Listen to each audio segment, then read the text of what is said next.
നമ്മുടെ പ്രധാനമന്ത്രി നരേന്ദ്രമോദി സ്വന്തം ജീവൻ പണയം വെച്ചുകൊണ്ട് ചെയ്യുന്ന ആ തീക്കളിയെക്കുറിച്ച് നിങ്ങൾ ആരെങ്കിലും അറിഞ്ഞോ? ലോകത്തിലെ ഏറ്റവും വലിയ ജനാധിപത്യ രാജ്യത്തിന്റെ അമരക്കാരൻ, ആഗോള ഭീകര സംഘടനകളുടെ ഹിറ്റ് ലിസ്റ്റിൽ ഒന്നാമതുള്ള നേതാവ് ഇന്ന് സഞ്ചരിക്കുന്നത് വെറും ഒരൊറ്റ സുരക്ഷാ വാഹനത്തിന്റെ അകമ്പടിയോടെ മാത്രമാണ്. അതെ, നരേന്ദ്രമോദിയുടെ കോൺവോയ് വെട്ടിച്ചുരുക്കപ്പെട്ടിരിക്കുന്നു. സ്വന്തം ജീവൻ പണയം വെച്ചുകൊണ്ട് പ്രധാനമന്ത്രി എടുത്ത ഈ ധീരമായ എന്നാൽ അങ്ങേയറ്റം ഭയപ്പെടുത്തുന്ന തീരുമാനത്തിന് പിന്നിലെ യഥാർത്ഥ രഹസ്യം എന്താണ്? എന്തിനു വേണ്ടിയായിരിക്കും ഈ ഒരു നീക്കം? അന്താരാഷ്ട്ര തലത്തിൽ ശത്രുക്കൾ തക്കം പാർത്തിരിക്കുമ്പോൾ ഈ ഒരൊറ്റ വാഹനം കൊണ്ട് ഇന്ത്യയുടെ പ്രധാനമന്ത്രിയെ സംരക്ഷിക്കാൻ SBGക്ക് സാധിക്കുമോ? മാധ്യമങ്ങൾ മൂടിവെച്ച നിങ്ങൾ ഇതുവരെ അറിയാത്ത ആ ഞെട്ടിക്കുന്ന വിവരങ്ങളിലേക്ക് നമുക്ക് കടക്കാം. മാധ്യമങ്ങൾ മൂടിവെച്ച എന്ന് പറയുമ്പോൾ ഈ കേരളത്തിലെ മാപ്രകളെ കുറിച്ചാണ് ഞാൻ പറഞ്ഞത്. നമ്മൾ ഇന്ന് ചർച്ച ചെയ്യുന്നത് ഇന്ത്യയുടെ ആഭ്യന്തര സുരക്ഷയെയും നമ്മുടെ പ്രധാനമന്ത്രിയുടെ ജീവനെയും ബാധിക്കുന്ന അങ്ങേയറ്റം ഗൗരവമേറിയ ഒരു വിഷയത്തെക്കുറിച്ചാണ്. രാജ്യത്ത് ഇന്ധന ഉപഭോഗം കുറയ്ക്കുന്ന പരിസ്ഥിതി മലിനീകരണം തടയുക, അതുപോലെ ജനങ്ങൾക്ക് ബുദ്ധിമുട്ടുണ്ടാകുന്ന VVIP സംസ്കാരം പൂർണ്ണമായും തുടച്ചു നീക്കുക. അതായത് ഈ ഒരു യുദ്ധകാല അടിസ്ഥാനത്തിൽ നമ്മൾ ഇത്തരത്തിലുള്ള കുറച്ച് നീക്കങ്ങളൊക്കെ നടത്തണമെന്ന് പ്രധാനമന്ത്രി മോദി നമ്മളോട് അഭ്യർത്ഥിക്കുമ്പോൾ BJP ഭരിക്കുന്ന 22 സംസ്ഥാനങ്ങളിലെ മുഖ്യമന്ത്രിമാരും മന്ത്രിമാരും തങ്ങളുടെ ഔദ്യോഗിക കോൺവോയ് വാഹനങ്ങളുടെ എണ്ണമൊക്കെ പകുതിയിലധികമായി വെട്ടിക്കുറച്ചിരിക്കുകയാണ്. പക്ഷേ മറ്റുള്ളവർക്ക് മാതൃകയാക്കാൻ വേണ്ടി നമ്മുടെ പ്രധാനമന്ത്രി നരേന്ദ്രമോദി ചെയ്തത് എന്താണ് എന്നറിയാമോ? തന്റെ സുരക്ഷാ വ്യൂഹത്തെ വെറും ഒരൊറ്റ വണ്ടി മാത്രമാക്കി ചുരുക്കി. ഒന്ന് ആലോചിച്ച് നോക്കൂ. മുൻപൊക്കെ പ്രധാനമന്ത്രി പോകുമ്പോൾ ഡസൻ കണക്കിന് കാറുകളും ജാമറുകളും ആംബുലൻസുകളും അടങ്ങുന്ന ഒരു വലിയ വ്യൂഹം തന്നെയാണ് ഒപ്പം ഉണ്ടാകുമായിരുന്നത്. ഇവിടെ നമ്മുടെ കേരളത്തിലെ മുൻ മുഖ്യമന്ത്രി പിണറായി വിജയന്റെ തന്നെ വാഹന വ്യൂഹങ്ങളൊക്കെ ഒന്ന് ഓർക്കുക. എന്നാൽ ഇന്ന് വിദേശ മാതൃകയിൽ ഒരൊറ്റ സുരക്ഷാ വാഹനം മാത്രം ഒപ്പം നിർത്തിക്കൊണ്ട് അദ്ദേഹം ജനങ്ങൾക്കിടയിലേക്ക് ഇറങ്ങുകയാണ്. അദ്ദേഹം തന്നെ മാതൃകയാവുകയാണ്.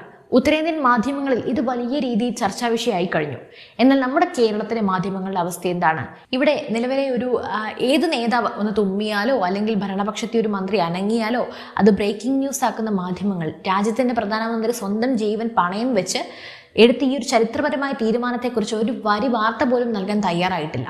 നിങ്ങൾ ആരെങ്കിലും കണ്ടിരുന്നോ? ഞാൻ കണ്ടില്ല. സത്യം പറഞ്ഞാൽ ഇതിലും വലിയ എന്ത് മാധ്യമ പക്ഷപാതിത്വമാണ് നമുക്ക് കാണാൻ സാധിക്കുക? അതേസമയം ചില വിഡ്ഢികൾ സോഷ്യൽ മീഡിയയിലൊക്കെ ഇരുന്ന് മോദിജിയെ വിമർശിക്കുന്നത് ഞാൻ കണ്ടു. അദ്ദേഹം ഇന്ത്യ മുഴുവൻ വർക്ക് ഫ്രം ഹോമോ ആക്കി സ്വർണം വാങ്ങരുത് എന്നും പറഞ്ഞ് വിദേശത്തേക്ക് പറക്കുകയാണ്, ടൂർ പോവുകയാണെന്നൊക്കെ. ഇന്ത്യയെ ലോകത്തിന്റെ നെറുകയിലെത്തിക്കാൻ നിലവിലെ ഈ ഒരു യുദ്ധകാലാടിസ്ഥാനത്തിൽ ഈ സാഹചര്യങ്ങളെ ഒന്ന് പരിഹരിക്കാൻ വേണ്ടി നേരിട്ട് അദ്ദേഹം ഓരോ രാജ്യങ്ങളുമായി ഇന്ന് ഓടി നടന്ന് ചർച്ച ചെയ്യുകയാണ്. അത് മനസ്സിലാക്കാനുള്ള ബോധം പോലും ഇല്ലാത്ത ഇത്തരം ആളുകളെ ഓർത്ത് സഹതാപം മാത്രമേ ഉള്ളൂ. പക്ഷേ ഈ തീരുമാനത്തിന് പിന്നിൽ നമ്മളെല്ലാവരും ഭയപ്പെടേണ്ട ഒരു വലിയ യാഥാർത്ഥ്യമുണ്ട്. രാജ്യത്തോടുള്ള സ്നേഹം മുൻനിർത്തി പ്രധാനമന്ത്രി വാഹനങ്ങളുടെ എണ്ണമൊക്കെ കുറച്ചെങ്കിലും ഇത് അദ്ദേഹത്തിൻ്റെ സുരക്ഷയ്ക്ക് വരുത്തിയേക്കാവുന്ന ഭീഷണി എത്ര വലുതാണ്? നരേന്ദ്രമോദി ആരാണ്? വെറുമൊരു രാഷ്ട്രീയ നേതാവല്ല അദ്ദേഹം. ആഗോള തീവ്രവാദ സംഘടനകളുടെയും അതിർത്തിക്കപ്പുറമുള്ള മതമൗലികവാദികളുടെയും ഒക്കെ പ്രധാന ലക്ഷ്യമാണ്. ഒരു നിമിഷം ഒന്ന് ആലോചിച്ച് നോക്കൂ. എവിടെയെങ്കിലും വെച്ച് അപ്രതീക്ഷിതമായി ഒരു ഭീകരാക്രമണം ഉണ്ടായാൽ അല്ലെങ്കിൽ ഒരു ചാവേർ ആക്രമണം ഉണ്ടായാൽ ഒരൊറ്റ വാഹനം മാത്രമേ ഉള്ളൂ. ഈ സുരക്ഷാ സംവിധാനം കൊണ്ട് എന്ത് ചെയ്യാൻ സാധിക്കും? മുൻപൊക്കെ ഡമ്മി വാഹനങ്ങൾ ഉപയോഗിച്ച് പ്രധാനമന്ത്രി ഏത് കാറിലാണ് ഇരിക്കുന്നതെന്ന് പോലും ശത്രുക്കൾക്ക് മനസ്സിലാക്കാൻ പറ്റാത്ത രീതിയായിരുന്നു ഉണ്ടായിരുന്നത്. ഈ കോൺവോയ് പ്ലാൻ ചെയ്തിരുന്നത് അങ്ങനെയാണ്. എന്നാൽ ഇപ്പോൾ ശത്രുക്കൾക്ക് കാര്യങ്ങൾ എളുപ്പമായിരിക്കുകയാണ്.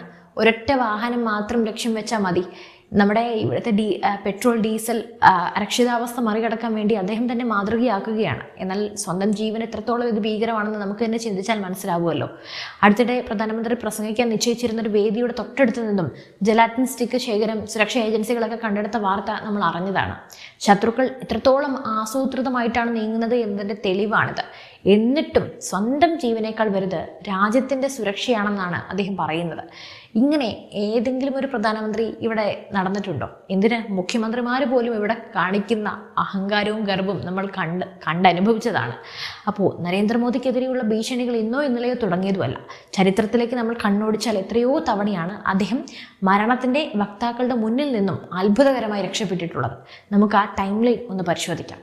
2013 പട്ന ബോംബ് സ്ഫോടനം. നരേന്ദ്രമോദി ഗുജറാത്ത് മുഖ്യമന്ത്രി ആയിരിക്കുന്ന സമയത്ത്, പ്രധാനമന്ത്രി സ്ഥാനാർത്ഥിയായി ഉയർത്തിക്കാട്ടപ്പെട്ട സമയത്ത് പട്നയിലെ ഹുങ്കാ റാലിയിൽ അദ്ദേഹം പ്രസംഗിക്കാൻ എത്തുന്നതിന് തൊട്ടു മുമ്പ് സിമി അഥവാ SIME തീവ്രവാദികൾ വേദിക്ക് ചുറ്റും ബോംബ് സ്ഫോടനങ്ങൾ നടത്തി.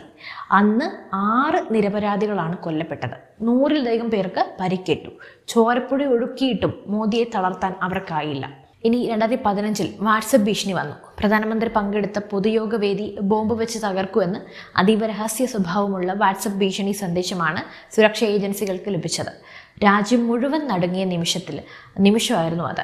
ഇനി 2016-ലേക്ക് വരുമ്പോൾ സർജിക്കൽ സ്ട്രൈക്കിന് ശേഷം പത്താൻകോട്ടിലും ഉറിയിലും ഭീകരാക്രമണം നടത്തി ഇന്ത്യയെ വെല്ലുവിളിച്ച പാകിസ്ഥാന്റെ മണ്ണിൽ കയറി ഇന്ത്യൻ സൈന്യം സർജിക്കൽ സ്ട്രൈക്ക് നടത്തിയതോടെ അന്താരാഷ്ട്ര ജിഹാദി ഗ്രൂപ്പുകളുടെ ഏറ്റവും വലിയ ഹിറ്റ് ടാർഗറ്റായി നരേന്ദ്രമോദി മാറി. അദ്ദേഹത്തെ ഇല്ലാതാക്കാനായി അന്താരാഷ്ട്ര തലത്തിൽ തന്നെ ഗൂഢാലോചനകളും നടന്നു. പിന്നെ 2018-ലേക്ക് വരുമ്പോൾ മാവോയിസ്റ്റ് വധശ്രമക്കത്ത് രാജീവ് ഗാന്ധിയെ വധിച്ചതിന് സമാനമായ രീതിയിൽ, അതായത് ഒരു ഹ്യൂമൻ ബോംബ് അല്ലെങ്കിൽ റോഡ് ഷോയ്ക്കിടെ വെടിവെച്ച് അല്ലെങ്കിൽ മോദിയെ ചാവേറുകൾക്ക് ഇട്ടുകൊടുത്തുകൊണ്ട് മോദിയെ വധിക്കാൻ മാവോയിസ്റ്റുകൾ ഗൂഢാലോചന നടത്തിയെന്ന് ഞെട്ടിക്കുന്ന കത്ത് പുനെ പോലീസാണ് പിടിച്ചെടുത്തത്. 2021-ലേക്ക് വന്നാൽ പഞ്ചാബിലെ ആ കറുത്ത ദിനം ഇന്ത്യയുടെ ചരിത്രത്തിൽ ഒരു പ്രധാനമന്ത്രിക്ക് ഉണ്ടാകാൻ പാടില്ലാത്ത അത്തരത്തിലുള്ളൊരു സുരക്ഷാ വീഴ്ചയാണ് പഞ്ചാബിലെ ഒരു ഫ്ലൈ ഓവറിൽ ഉണ്ടായത്. പ്രതിഷേധക്കാർ റൂട്ട് ഉപരോധിച്ചതിനെ തുടർന്ന് പ്രധാനമന്ത്രിയുടെ കോൺവോയ് 15 മുതൽ 20 മിനിറ്റോളം ഒരു ഫ്ലൈ ഓവറിന് മുകളിൽ കുടുങ്ങിക്കിടന്നു. പാക് അതിർത്തിയോട് ചേർത്തുള്ള ആ ഒരു പ്രദേശത്ത് ഒരു ഡ്രോൺ ആക്രമണമോ സ്നൈപ്പർ ആക്രമണമോ ഉണ്ടായിരുന്നുവെങ്കിൽ എന്ത് സംഭവിക്കുമായിരുന്നു? അതീവ ഗുരുതരമായ സുരക്ഷാ വീഴ്ചയായിരുന്നു അത്.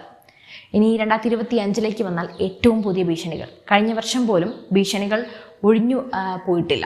മോദിയുടെ വിദേശ യാത്രക്കിടെ അദ്ദേഹത്തിൻ്റെ വിമാനത്തിന് നേരെ ആക്രമണം ഉണ്ടാകുമെന്ന് മുംബൈ പോലീസിന് ഫോൺ കോൾ വന്നിരുന്നു. ഒരു ഫോൺ കോൾ ഭീഷണി ലഭിച്ചതാണ്. കൂടാതെ ബീഹാർ സന്ദർശനത്തിനിടെ വാട്സപ്പ് വഴി വധഭീഷണിയും ഉണ്ടായി. ഭാഗ്യത്തിന് നമ്മുടെ സുരക്ഷാ ഏജൻസികൾ പ്രതികളെ കൃത്യമായി വലയിലാക്കി. പഹൽഗാം ഭീകരാക്രമണത്തിന് ശേഷവും നമ്മൾ ഓപ്പറേഷൻ സിന്ദൂർ നടത്തിയതിനു ശേഷമൊക്കെ കശ്മീരിൻ്റെ പ്രത്യേക പദവി എടുത്തു മാറ്റിയതിൻ്റെ പേരിലുമൊക്കെ കശ്മീരി നയങ്ങളുടെ പേരിലെല്ലാം ഇന്നും അന്താരാഷ്ട്ര തലത്തിൽ ഭീഷണികൾ നിലനിൽക്കുകയാണ്. ഇന്ത്യയുടെ പരമാധികാരത്തെ നമ്മുടെ ഇന്ത്യക്ക് ഇന്ന് ഉണ്ടായിരിക്കുന്ന ആ ഒരു ലോകശ്രദ്ധ അല്ലെങ്കിൽ ഇന്ന് ഇന്ത്യ തലയുയർത്തി നിൽക്കുന്നതിന് കാരണമൊക്കെ മോദിയാണെന്ന് ലോകത്തിനെല്ലാം അറിയാം. അതുകൊണ്ട് തന്നെ ഇന്ത്യൻ പരമാധികാരത്തെ ചോദ്യം ചെയ്യാൻ വേണ്ടി, അതിനെ ഇല്ലാതാക്കാൻ വേണ്ടി മോദിയെ ലക്ഷ്യം വെച്ചിരിക്കുകയാണ് ഇന്ന് ലോകം മുഴുവൻ. SBG എന്ന അതീവ സുരക്ഷാ വിഭാഗമാണ് എന്തായാലും അദ്ദേഹത്തിന് കാവലൊരുക്കുന്നത്.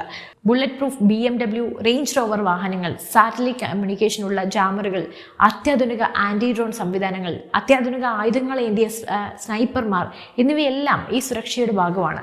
അദ്ദേഹം കഴിക്കുന്ന ഭക്ഷണം പോലും മണിക്കൂറുകൾക്ക് മുമ്പ് ലാബിൽ പരിശോധിച്ച് ഉറപ്പുവരുത്താറുമുണ്ട്. അദ്ദേഹം പോകുന്ന റൂട്ടുകൾ ദിവസങ്ങൾക്ക് മുമ്പേ സുരക്ഷാ ഏജൻസികൾ തങ്ങളുടെ പൂർണ്ണ നിയന്ത്രണത്തിലുമാക്കും. പക്ഷേ സാങ്കേതിക വിദ്യ എത്ര വളർന്നാലും വാഹനങ്ങളുടെ എണ്ണം ഒരൊറ്റ വണ്ടിയായി ചുരുക്കുമ്പോൾ അവിടെ അപകട സാധ്യത ഇരട്ടിയാവുകയാണ്. ഒരു ബാക്കപ്പ് പ്ലാൻ ഇല്ലാതെ എങ്ങനെയാണ് ഒരു VVIPക്ക് സഞ്ചരിക്കാൻ സാധിക്കുക? ഇവിടെയാണ് നമ്മളുടെ രാഷ്ട്രീയ നീക്കങ്ങളെയെല്ലാം നിരീക്ഷിക്കേണ്ടത്. നമ്മുടെ കേരളത്തിലെ രാഷ്ട്രീയ സാഹചര്യങ്ങളെന്ന് നോക്കാം. ഇവിടുത്തെ ഇടത് വലതുപക്ഷ മുന്നണികളും മുസ്ലിം ലീഗ് പോലെയുള്ള സംഘടനകളൊക്കെ എപ്പോഴും മോദിയുടെ നയങ്ങളെ അന്ധമായി എതിർക്കാനും വിമർശിക്കാനും മാത്രമാണ് ശ്രമിച്ചിട്ടുള്ളത്. അദ്ദേഹത്തിൻ്റെ പേര് പോലും ഉച്ചരിക്കുന്നത് ഇതുപോലെ വിമർശിക്കാൻ വേണ്ടി മാത്രമാണ്. രാജ്യത്തിൻ്റെ വികസനത്തിന് വേണ്ടിയോ സുരക്ഷയ്ക്ക് വേണ്ടിയോ കേന്ദ്ര സർക്കാർ എടുക്കുന്ന നല്ല തീരുമാനങ്ങളെപ്പോലും രാഷ്ട്രീയ ലാഭത്തിന് വേണ്ടി വളച്ചൊടിക്കുന്ന ഒരു പ്രവണതയാണ് ഇവിടെയുള്ളത്. എന്തിന് ഓപ്പറേഷൻ സിന്ദൂറിനെ പോലും വിമർശിച്ചുകൊണ്ടാണ് ഇവരെല്ലാം രംഗത്തെത്തിയിട്ടുള്ളത്. പ്രധാനമന്ത്രിയുടെ സുരക്ഷ മുൻനിർത്തി എടുത്ത തീരുമാനങ്ങളെ പോലും ഇവർ പരിഹസിക്കാൻ മടിക്കാറില്ല. പക്ഷേ ഒന്ന് മാത്രം ഓർക്കുക, നരേന്ദ്രമോദി ഇന്ന് വെറും ഒരു ഇന്ത്യൻ പ്രധാനമന്ത്രി മാത്രമല്ല, അദ്ദേഹം ലോകം ആദരിക്കുന്ന ഒരു ആഗോള നേതാവാണ്. ബ്രസീൽ, റഷ്യ, ഇന്ത്യ, ചൈന, ദക്ഷിണാഫ്രിക്ക എന്നിവരടങ്ങുന്ന ബ്രിക്സ് കൂട്ടായ്മയെ അന്താരാഷ്ട്ര തലത്തിൽ ഏറ്റവും ശക്തമായൊരു ശക്തിയാക്കി മാറ്റിയതിൽ മോദി വഹിച്ച പങ്ക് ചെറുതൊന്നുമല്ല. റഷ്യയുമായും ചൈനയുമായും ഉള്ള തന്ത്രപരമായ ബന്ധങ്ങളുടെ എല്ലാം കാരണം, അതുപോലെ അമേരിക്ക പോലെയുള്ള രാജ്യങ്ങളുമായുള്ള ആ വൻ ശക്തികളോടുള്ള തുല്യമായി സംസാരിക്കാൻ ഇന്ത്യയെ പ്രാപ്തമാക്കിയതെല്ലാം ഇദ്ദേഹം മാത്രമാണ്. അതുകൊണ്ട് തന്നെ മോദിജി ഇന്ത്യക്ക് നൽകിയ സംഭാവനകൾ ഒട്ടും വില കുറച്ച് കാണാനാകില്ല. അദ്ദേഹം ഇന്ന് ജീവനോടെ ഉള്ളത് കൊണ്ടാണ് ഇന്ത്യ ഇന്ന് തലയുയർത്തി നിൽക്കുന്നത് എന്ന് തന്നെ പറയാം. അതിൽ യാതൊരു വിമർശനവും വന്നാൽ നമുക്ക് കണ്ണടച്ച് കാണാൻ സാധിക്കില്ല. എന്തായാലും ഈ ഒരു വിഷയത്തിൽ നിങ്ങളുടെ അഭിപ്രായം എന്താണ്? മോദിജി ഇത്രത്തോളം റിസ്ക് എടുക്കുന്നതിനെ നിങ്ങൾ എങ്ങനെ നോക്കിക്കാണുന്നു? തീർച്ചയായും നിങ്ങളുടെ അഭിപ്രായങ്ങൾ താഴെ കമൻറ്റ് ചെയ്യുക. മറ്റൊരു വാർത്തയും വിഷയവുമായി വീണ്ടും എത്തും വരെ നന്ദി.